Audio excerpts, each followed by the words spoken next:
성경 말씀 창세기 26장입니다.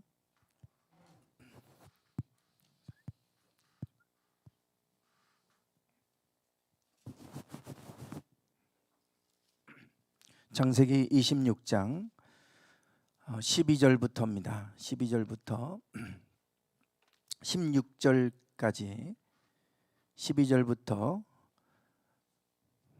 16절까지 교독하시겠습니다. 이삭이 그 땅에서 농사하여 그 해에 100배나 얻었고 여호와께서 복을 주심으로 그 사람이 창대하고 왕성하여 마침내 거부가 되어 양과 소가 떼를 이루고 종이 심이 많음으로 블레셋 사람이 그를 시기하여 그 아버지 아브라함 때에 그의 아버지 종들이 판 모든 우물을 막고 흙으로 메웠더라. 함께 읽겠습니다. 아비멜렉이 이삭에게 이르되 내가 우리보다 크게 강성한즉 우리를 떠나라. 아멘. 네, 우리가 지난주 두 주에 걸쳐서 아브라함에 대해서 말씀을 나눴습니다. 창세기 12장부터 아브라함, 이삭, 야곱, 요셉의 이야기가 아주 그래도 다른 인물들에 비하면 꽤나 자세하게 소개가 되고 있죠. 우리가 좀 시간의 개념이 예수님이 이 땅에 오셨을 때가 2000년 전 아니겠습니까? 2000년 전이면 우리나라 역사를 생각해 보면 고구려가 막 태동했을 때입니다. 고구려가 고주몽에 의해서 이제 한 나라가 시작이 된 것이 기원전 36년으로 이렇게 보고 있어요. 예수님 오시기 약 30년 전에 고구려가 막 시작된 겁니다. 우리나라의 역사는 뭐 5,000년의 역사라고 얘기하지만 실질적으로 역사의 기록으로 남아 있는 것은 고구려 백제 신라 삼국에 관한 것으로부터 기록이 시작되죠. 그 이전은 단군의 신화 형태로만 짧게 잠깐 나와 있고 나머지는 없어요. 역사적 기록은. 그러니까 고구려가 막 시작될 때가 이제 우리나라의 역사에 시작될 때인데 그때에 예수님이 활동하신 겁니다. 그러면 예수님이 활동하셨던 이야기가 얼마나 상세하게 소개가 되고 있어요. 복음서에 그런 걸 보면 이미 2000년 전에 우리는 그때부터 역사가 이제 기록으로 시작되는데 성경은 예수님에 대한 기록도 자세하게 소개가 되고 있지만 그 이전에 우리가 예수님 때 2000년 전도 이렇게 긴 시간인데요. 예수님부터 또 2000년 전이 아브라함이에요. 그러니까 얼마나 긴 시간입니까? 그런데 그 아브라함의 이야기가 이렇게 자세히 소개가 되고 있고 이삭, 야곱, 요셉 자세히 소개가 되고 있으니 성경에 기록된 이 이야기는 매우 중요한 이야기들이고 또 이 역사적으로도 매우 소중한 자료가 되는 것이죠. 어떤 역사 속에서 이렇게 자세하게 이 4000년 또 뭐 더 거슬러 올라가면 바벨탑 사건이니 또 홍수 사건이니 이런 것들을 자세하게 이렇게 기록하고 있는 게 어디 있습니까? 그런데 성경이라고 하는 이유만으로 이 부분을 역사적인 중요한 자료거나 이런 걸로 이제 언급을 하지 않아요. 종교적인 경전으로 보기 때문에 그렇게 이제 취급하지만 사실 역사적으로 보면 매우 가치 있는 소중한 자료다라고 하는 걸 보게 됩니다.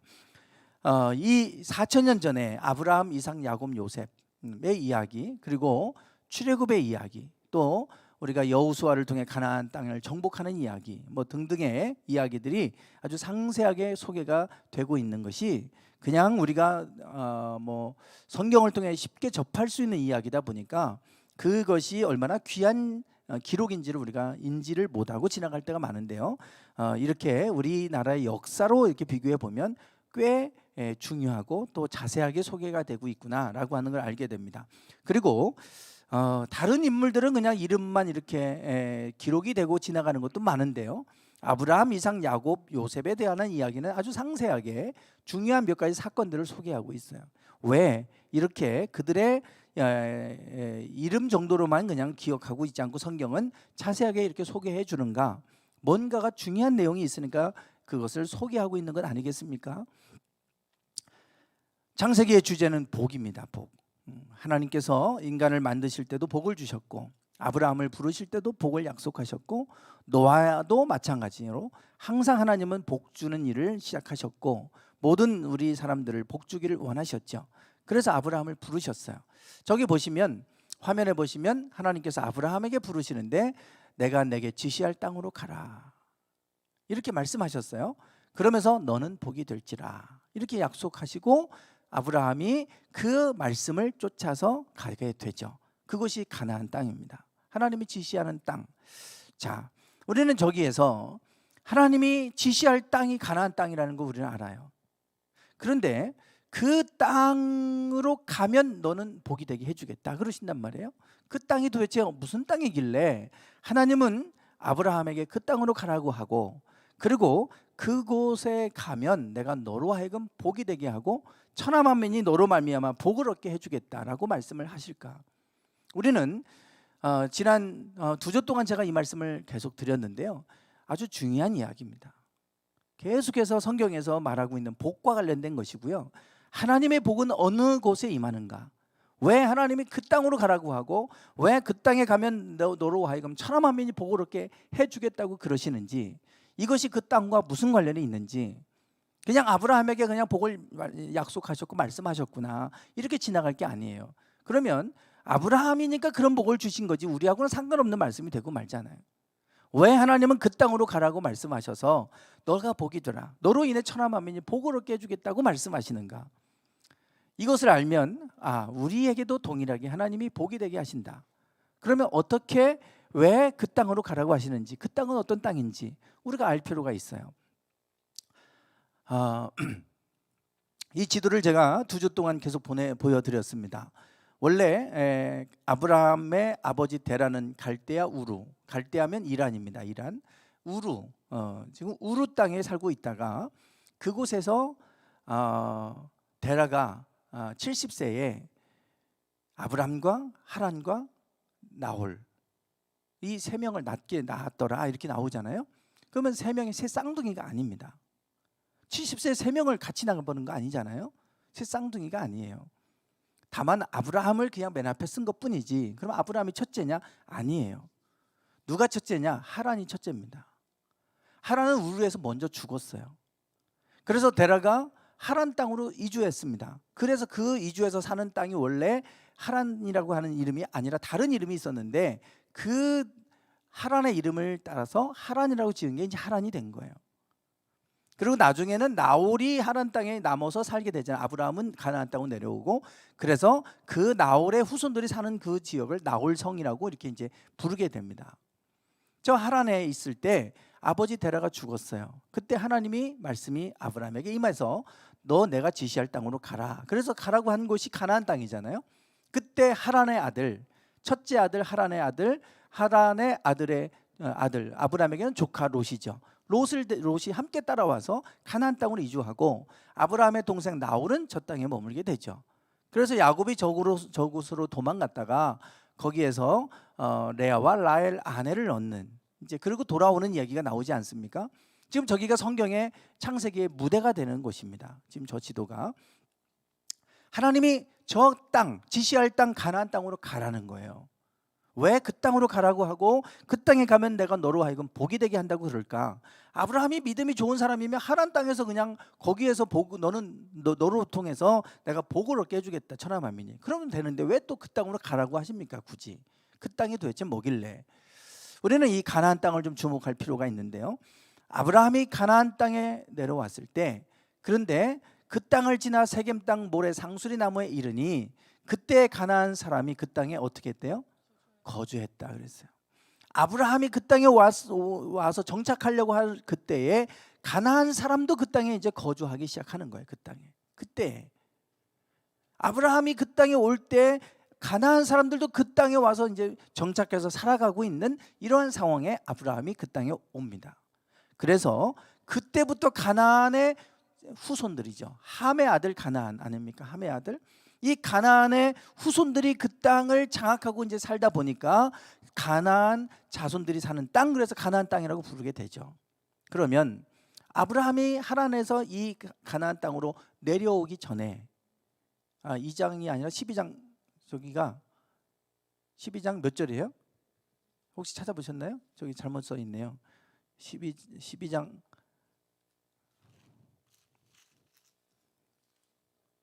6절. 네, 6절입니다. 6절. 죄송합니다. 12장 6절이에요. 6절. 네.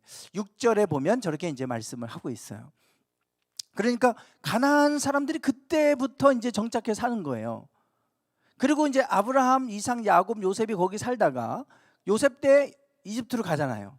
그 430년 만에 돌아오는데 그 430년 동안 가나안의 후손들이 그 땅을 장악하고 살게 된 것이죠. 그러니 가나안 사람들이 막 들어와서 살기 시작할 때 아브라함이 그 땅에 와서 이제 거주하려고 오게 된 겁니다. 그러면 가나안 사람들이 그 땅에 살기 전에는 그 땅에 누가 살았느냐 이거예요. 이것을 우리가 계속해서 제가 2주에 걸쳐서 말씀을 드렸잖아요. 잘 연결해서 우리가 생각을 하셔야 됩니다. 그것이 복과도 관련이 있어요. 자, 가나안은 창세기 10장에 보면 함의 족보가 나옵니다. 셈과 함과 야벳의 족보가 나오는데 함의 족보에 가나안이 나와요. 가나안은 장자 시돈. 시돈은 엘리야가 시돈 땅 과부의 집으로 가잖아요. 그 시돈 땅 그 시돈이에요. 이세벨의 고향이죠. 이세벨의 나라. 지금으로 말하면 레바논입니다. 레바논. 그 지금 이스라엘 바로 위에 레바논이 있잖아요. 거기가 시돈이에요. 시돈. 그리고 헷이 가나안의 아들이지. 헷 족속. 가나안의 7족속 중에 헷 족속 나오잖아요. 그리고 여부수 족속. 예루살렘을 차지하고 살던 사람이 여부수 족속입니다. 다윗 때 비로소 그 성을 이제 함락시키고 그 땅을 그때 취하잖아요. 예루살렘을. 그 전까지는 이 예루살렘이 너무 난공불락의 성이어서 이 땅을 정복을 못했어요. 다윗 때에 그 땅을 정복하게 됩니다. 그게 이제 여부수 족속이 그때까지 예루살렘을 차지하고 있었어요. 가나안 족속이죠. 그리고 아모리 족속. 우리가 여호수아를 보면서 아모리 족속의 죄악이 아직 가득 차지 않았다. 하나님 그래서 그 가득 찰 때까지 430년이 되면 그들이 돌아온다 그러잖아요. 가나안 땅에 7족속이 있었지만 주된 족속들이 아모리 족속들이 주를 차지합니다.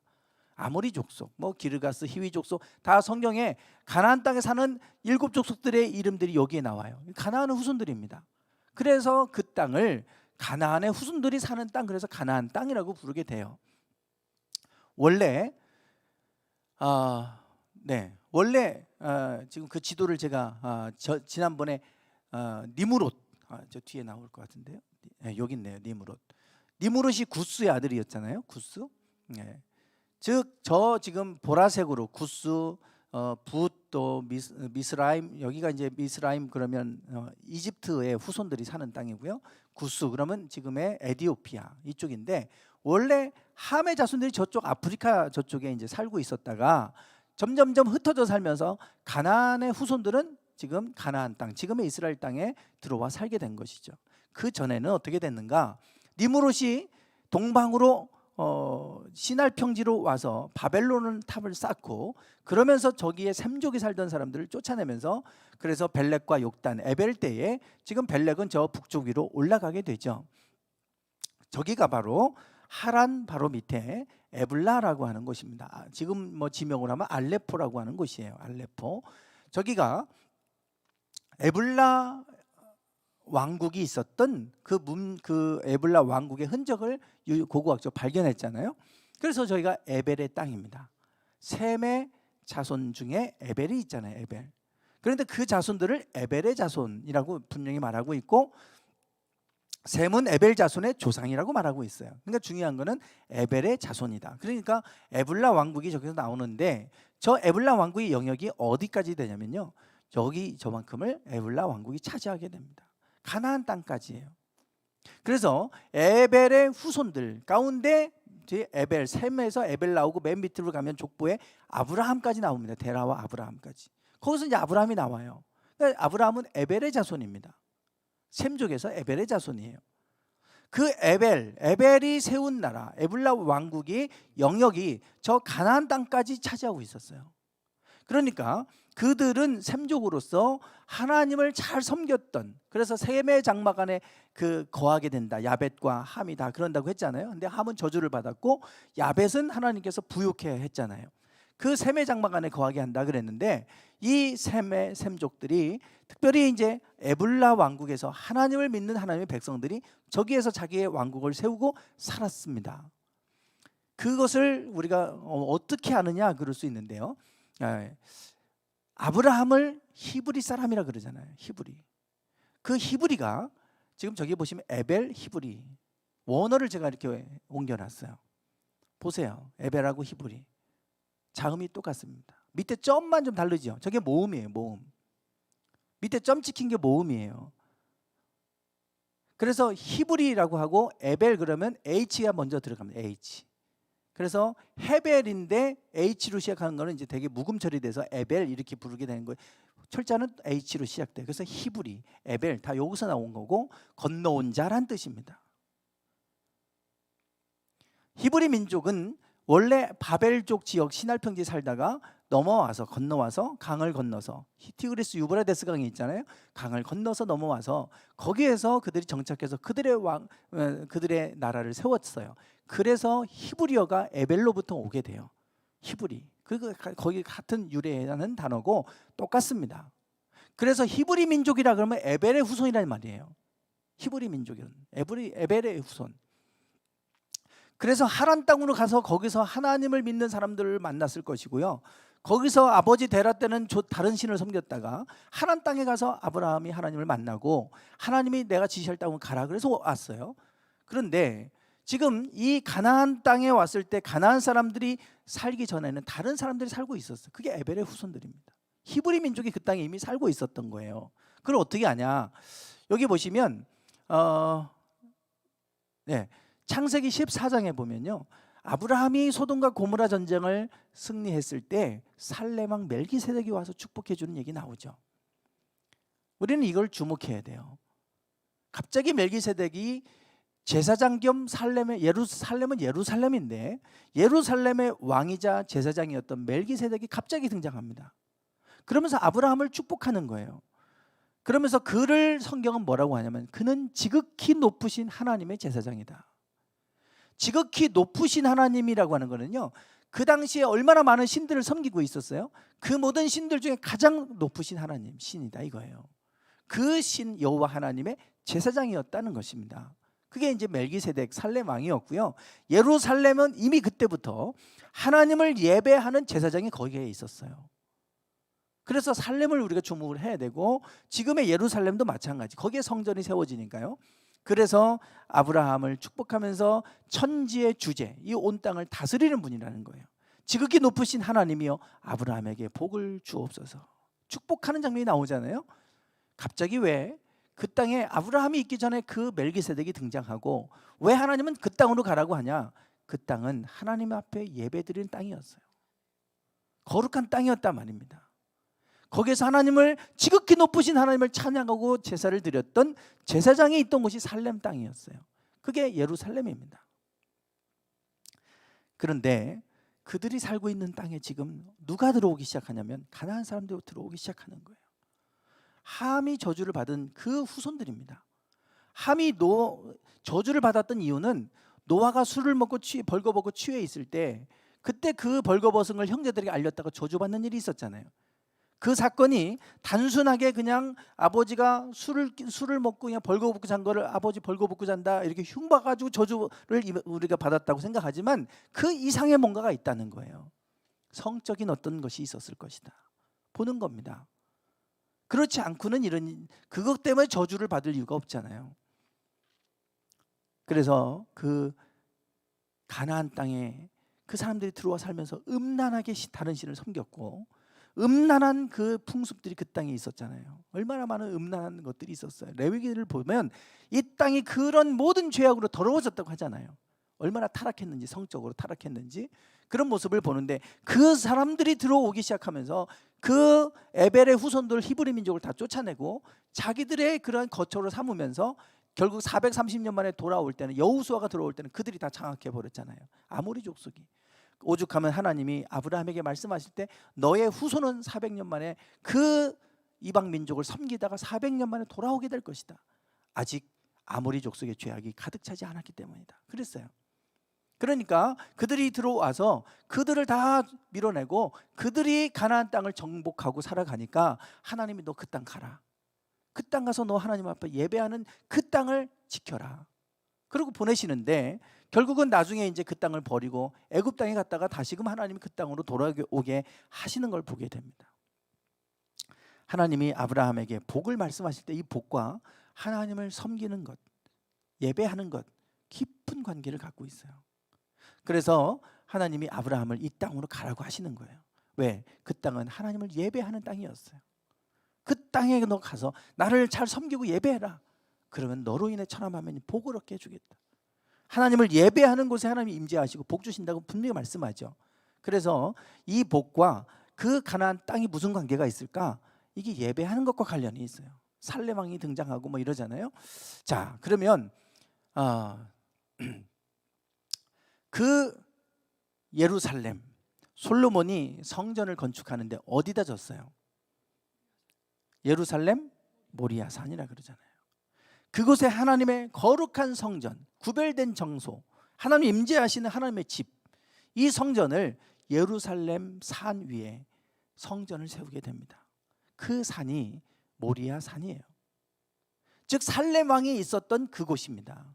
그곳에 하나님이 성전을 세우셨어요. 그곳이 예루살렘 모리아 산이에요.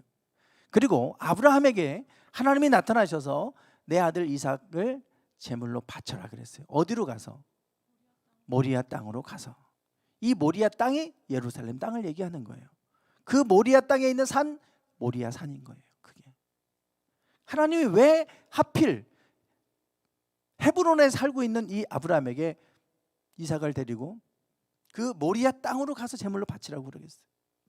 그곳이 하나님 앞에 예배 드렸던 곳이고 너도 그곳에 가서 제사를 드려라.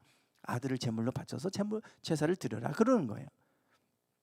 그래서 우리가 지금 아브라함의 삶의 가장 중요한 지금 지점이 이 이삭을 제물로 바치는 겁니다.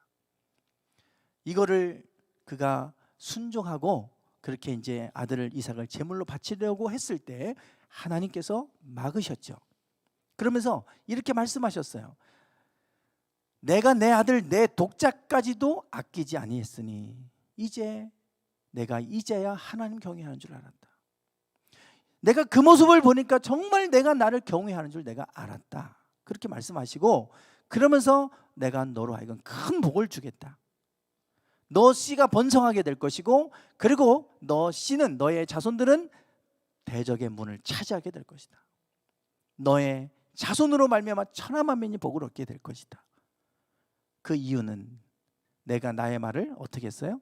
준행했다. 순종했기 때문이다. 이 말이에요. 주님의 말씀에 순종하기가 어렵죠. 어떻게 100세에 난 아들을 바치라고 그러는데 바칩니까?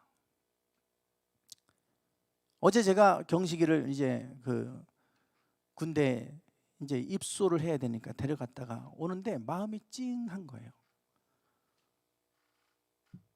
사실은 일본에 자기가 혼자 공부해서 일본에 혼자 면접 보러 가고 그럴 때 뭐 제가 데려가지도 않았고요. 일본 갈 때 자기 혼자 비행기 타고 가서 그리고 가서 버스를 타고 전철을 타고 다니고 하면서 그러면서 여러 대학을 가서 면접을 보고 다녔단 말이에요. 저보고 지금 가서 하라고 해도 저 못하겠는데 고등학교 갓 졸업해하고 그렇게 하고 다녔어요. 그리고 돌아왔어요. 그러고 나서 합격을 하고 가서 일본 땅에 가고 2년 동안 있다가 지금 들어와서 그리고 이제 군대 갔잖아요. 사실 군대보다도 더 힘든 거는 일본이지요. 이방 땅 아닙니까? 한국 사람도 아니고 일본 사람들 틈에서 그렇게 사는데 그 대학에서 합격한 사람이 한국 사람 중에 경시 혼자밖에 없었어요. 그러니까 거기서 뭐 한국 사람도 뭐 아니야 다 일본 사람들하고 생활하고 해야 돼요. 그런 낯선 환경에서 낯선 곳에서 무슨 일을 다 만날지도 모르는데 그런데 그렇게 갈 때 그렇게 마음이 찡하지 않았거든요.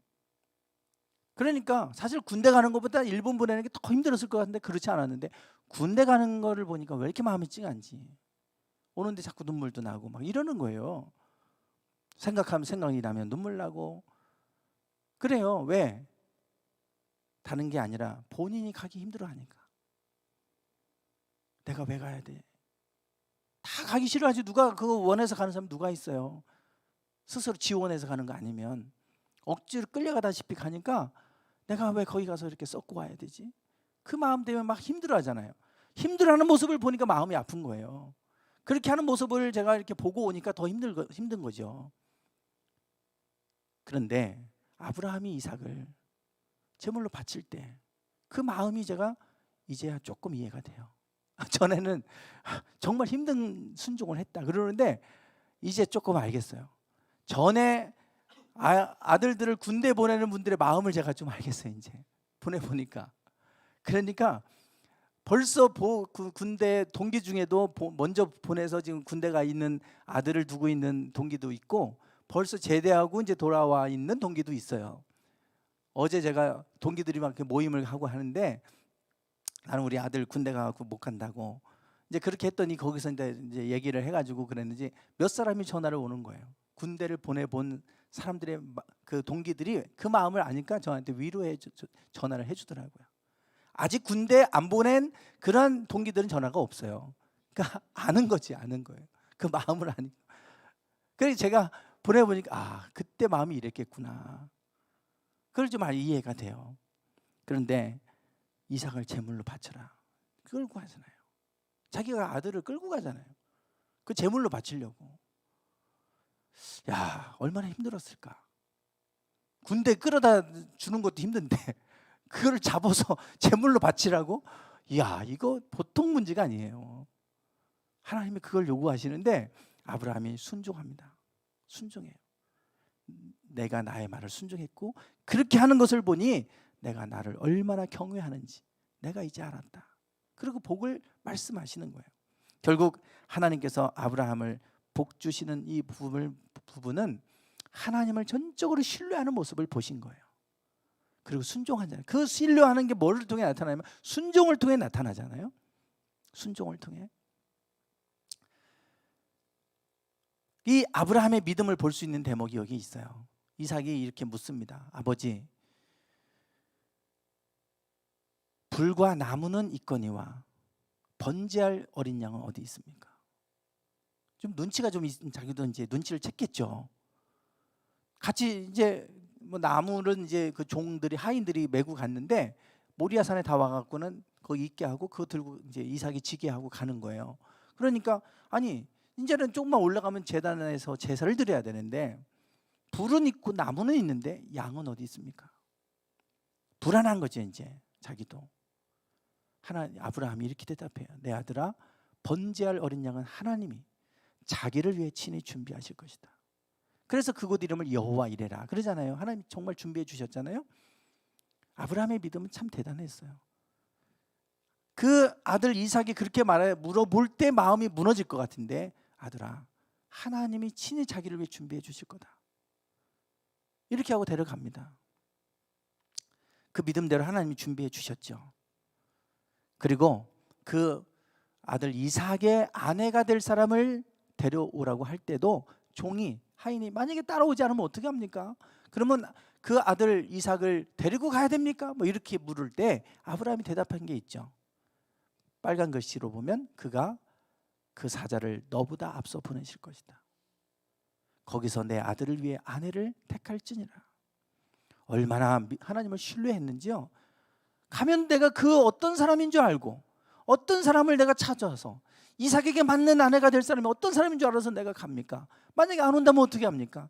뭐 별 걱정을 다 하는데 걱정하지 말아라. 분명히 하나님이 말씀하셨으니 그러니 사자를 먼저 너보다 앞서서 보내실 것이다. 하나님이 천사를 먼저 보내서 하나님이 먼저 일하실 것이니 너는 가라. 이러는 거예요. 이게 아브라함이 가졌던 믿음입니다. 하나님을 신뢰하는 믿음이죠. 이것이 하나님께서 지금 우리 가운데 아브라함을 통해 보여주시는 믿음이에요. 그런 믿음으로 하나님을 신뢰하고 섬기면 하나님께서 복이 되게 하십니다. 중요한 것은 이 믿음이잖아요. 이 믿음, 오늘 우리가 나누고자 하는 이야기도 똑같아요.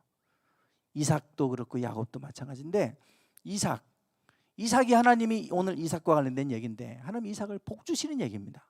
복 주시는 얘기인데 지금 이삭의 그 복을 받을 때가 언제냐? 흉년 기근의 때입니다. 자, 1절과 2절에 보면 26장 1절과 2절에 아브라함 때 첫 흉년이 들었더니, 아브라함 때 흉년이 들어서 애굽 땅에 갔다가 부자가 돼서 돌아왔잖아요. 그 이야기를 하는 겁니다. 그 땅에 또 흉년이 들매 이삭이 그랄로 가서 블레셋 왕 아비멜렉에게 이르렀다. 그때 여호와께서 이삭에게 나타나셨어요. 그리고 이렇게 말씀하세요. 애굽으로 내려가지 말고 내가 내게 지시하는 땅에 거주하라. 여기도 또 아브라함에게 하는 것처럼 내가 지시할 땅으로 가라 그랬는데 너 내가 지시할 땅에 거주해라, 머물러라, 이렇게 말씀하세요.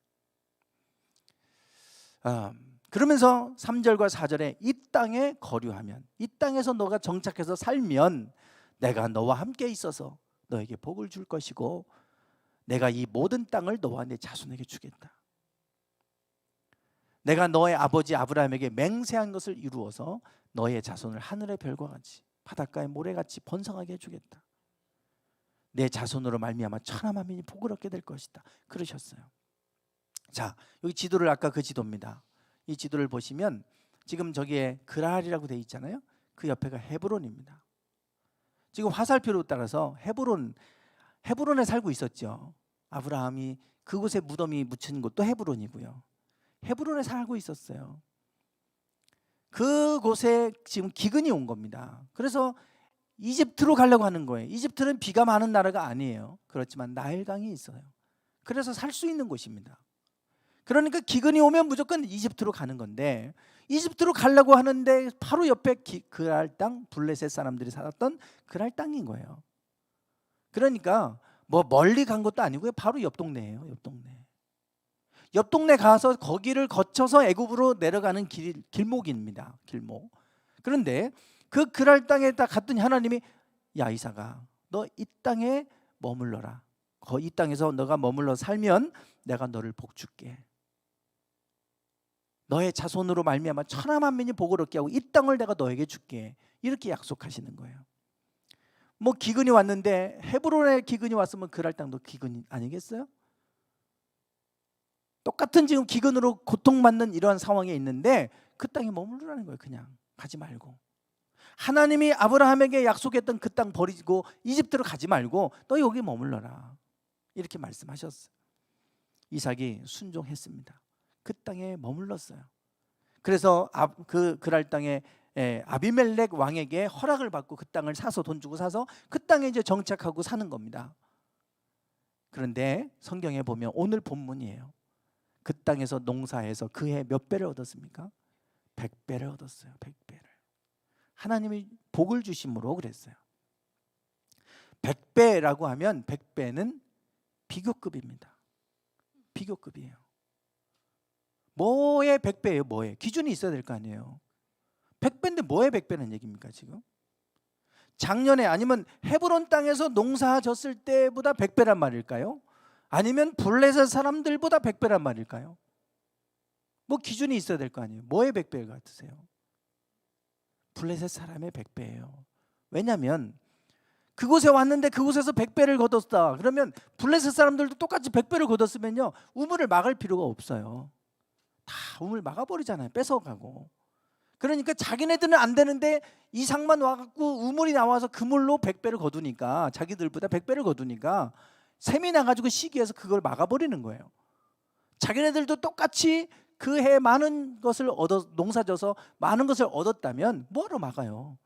자기네들은 농사가 안 되고 물도 없어서 지금 죽겠는데, 이삭은 지금 이방인이 들어와가지고 그 땅에서 자기들보다 100배를 거뒀으니 시기해서 우물을 막아버린 것이죠. 하나님이 복을 주시니까 기근의 때에도 하나님께서 100배를 거두게 하세요. 하나님 주시는 복의 사이즈는 달라요. 이게 100배라고 하는 게, 지금 그랄 사람들보다 100배를 거뒀다고 그러잖아요. 그랄 땅의 사람들이 농사져서 100만 원을 거뒀다면 그거의 100배는 얼마입니까? 1억이죠. 1억. 100만 원 투자해서 1억을 얻는다면 다 투자할 거 아니겠어요? 100만 원하고 1억은 천지 차이잖아요. 지금 100만 원 투자해서 200만 원이 된다고 해도 다 그거 투자할 겁니다. 2배만 걷어도. 2배가 뭐예요? 100만 원 해도 100만 원 뭐 이자가 나오는 게 없는데 거의. 100만 원 투자해서 1억을 얻는다. 뭐 비트코인이 지금 막 계속해서 올라간다고 그러잖아요. 100만 원을 했는데 1억이면 이건 뭐 비트코인하고 비교할 것도 아니죠. 그 정도로 이게 하나님 주시는 복의 사이즈는 하나님의 말씀이 땅에 떨어질 때 100배, 60배, 30배의 결실을 맺느니라. 귀 있는 자는 들으라. 말씀하시잖아요. 예수님 비유로. 100배, 60배, 30배는요. 하나님이 주시는 복이에요. 우리가 노력해서 2배 얻기도 힘듭니다. 우리가 100만 원 투자해서 200만 원 벌어내기가 쉽지 않아요. 그러나 하나님이 주시는 복은 흉년의 때 아무도 못할 때 그 해 100배를 거두게 하시잖아요. 그게 하나님이 우리에게 주시는 복이에요. 아브라함에게도 이 복을 말씀하셨고 이삭도 이 복을 받았고요. 야곱도 빈손으로 갔다가 부자가 돼서 돌아옵니다. 요셉도 노예로 팔려갔다가 총리가 되잖아요. 인간의 노력으로 얻을 수 있는 복이 그건 아니에요. 하나님이 주시는 복입니다. 그 복을 하나님께서 이삭에게 주시는 거예요. 그 복이 어떻게 임했냐면 순종함으로 그 땅에 거류하면 그 땅에 순종했더니 그 말에 순종했더니 그 복을 받게 돼요. 기근의 때에 그랄 땅에 있어봐야 무슨 소망이 있겠어요. 그러나 하나님은 그렇게 하셨어요. 그래서 물이 나오니까 사람들이 시기해가지고 이 우물을 뺏어가요. 사실 정당하게 내가 돈 주고 산 땅입니다. 그러면 거기서 내가 돈 주고 산 땅에서 물이 나왔는데 그럼 내 거 아닙니까? 그런데 저 사람들이 목자들이 와가지고 그 시기해가지고 그것을 뺏어버려요. 그러면 저것 때문에 100배를 얻었으면 저거 지켜야죠. 목숨 걸고. 그러나 내줘요 그냥. 그리고 또 다른 곳에 가서 우물을 파는 거예요. 그때 또 물이 나와요. 그곳 이름을 에색이라 불렀어요. 그랬더니 또 와가지고 시기해서 또 우물을 막아버리고 뺏어버립니다. 그래서 그래 알았어. 그럼 주고 또 다른 곳에 가서 또 땅을 팠더니 물이 나왔어요. 그곳 이름을 신나라 불렀어요. 또 시기해가지고 또 뺏어가니까 또 주고 또 다른 곳에 갔어요.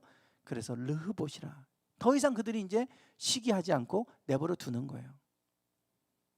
그리고 또 다른 곳에 옮겨서 또 땅을 봤는데 물이 나왔어요. 그곳을 부엘세바라. 맹세의 우물이라. 이 부엘세바에 왔을 때 이 그랄 왕 아비멜렉이 그 군대 장관 비고를 데리고 찾아왔어요. 찾아와서 계약을 맺습니다.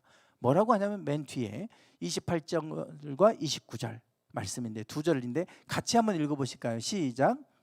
그들이 이르되 여호와께서 너와 함께 계심을 우리가 분명히 보았으므로 우리 사이에 곧 우리와 너 사이에 맹세하여 너와 계약을 맺으라 말하였노라. 너는 우리를 해하지 말라. 이는 우리가 너를 범하지 아니하고 선한 일만 내게 행하여 내가 평안히 가게 하였음이니라. 이제 너는 여호와께 복을 받은 자니라. 아멘. 그랄 왕 아비멜렉이 하는 얘기입니다. 네가 섬기는 여호와가 너와 함께 하심을 우리가 보았다. 가는 곳마다 자기네들이 땅을 파면 물이 안 나오는데 이삭이 가는 곳곳마다 땅을 파면 물이 나와요. 그거를 통해서 네가 섬기는 하나님이 너와 함께 하심을 우리가 보았다. 분명히 보았다 그랬어요. 그리고 너는 여호와께 복을 받은 자니라. 그러니 너와 우리 사이에 계약을 맺고 너가 우리를 해하지 말고 우리도 너를 해하지 말고 서로 맹세하고 화평케 지내자. 싸우지 말자. 이래서 그곳에서 그렇게 하기로 맹세를 졌고 그래서 그 우물의 이름을 부엘세바 맹세의 우물이라 이름을 그렇게 짓게 돼요. 우물을 통해서 100배를 얻었다고 생각하면 그 우물을 뺏기면 안 되죠. 목숨 걸고 지켜야 돼요. 지금 기근이 왔는데 그거 뺏기면 어떻게 살아요?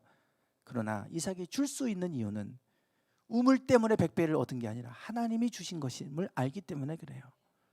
그러면 하나님이 나와 함께 하시면 내가 이거 주고 딴 데 가서 파도 또 나오게 하실 거니까 하나님으로부터 온 것임을 아니까 줄 수 있는 거예요. 양보할 수 있는 거고. 아니면 끝까지 어떻게든 내가 내 생명줄인데 이거를 내가 정당하게 땅을 주고 내가 돈 주고 산 땅에서 얻은 물인데 왜 니네가 이걸 간섭하냐? 법정 소송을 걸고 싸우고 해도 모자를 파느냐 아니겠어요? 그냥 주고 오잖아요. 복은 그거를 통해 얻어진 게 아니라 하나님이 주신 걸 알기 때문에 그런 거예요. 그걸 아니까 아브라함도 야 걱정하지 마 하나님 친히 준비해 주실 거야.